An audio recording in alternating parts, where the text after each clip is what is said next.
Bagadagaya bagabban asa oda marsa jaffatin isinin gahe abbanni multimedia bashatu tola mariam ogeessota aartii afaan oromootiin hojjetan wal dorgomsiisee marsaa jaffaatiif beekamtii kennuudhaaf jira. Isinis jaalattoonni fi dinqisiifattoonni aartii karaa ergaa gabaabaa yookiin SMS 8222 irratti OA dura aansuudhaan koodii isaaniif kennameen sagalee keessan kennaafi.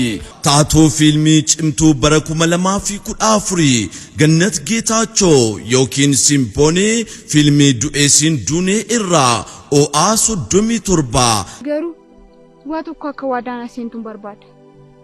Waadaa malee?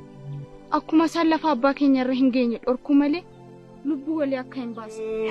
Yeroo baay'ee si barbaachantu garuu si argachuu hin dandeenye. Murtii goonee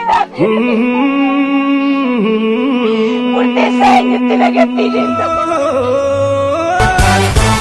Salilee Waaqwayyaa yookiin Qananii fiilmii finnaaf irraa OA 38 Haatiyaattuun ilmoo ishee dhamantu.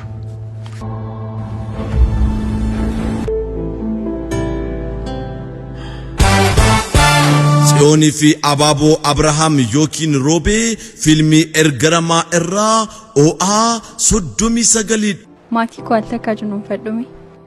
Gorsee kan nu surra dabbiin kan nu balleessu barbaaditu baay'ee. Maalti si ariifachiisa suuta nyaattu isilaa nyaattee na guddaa kana hojii qabu.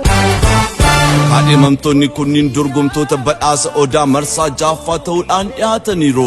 Isin immoo kanneen caalmaa argachuu qaban jettaniif koodii isaanii kennamee OA dura aansuudhaan karaa ergaa gabaabaa yookiin SMS 8222 irratti erguudhaan filachuu dandeessu.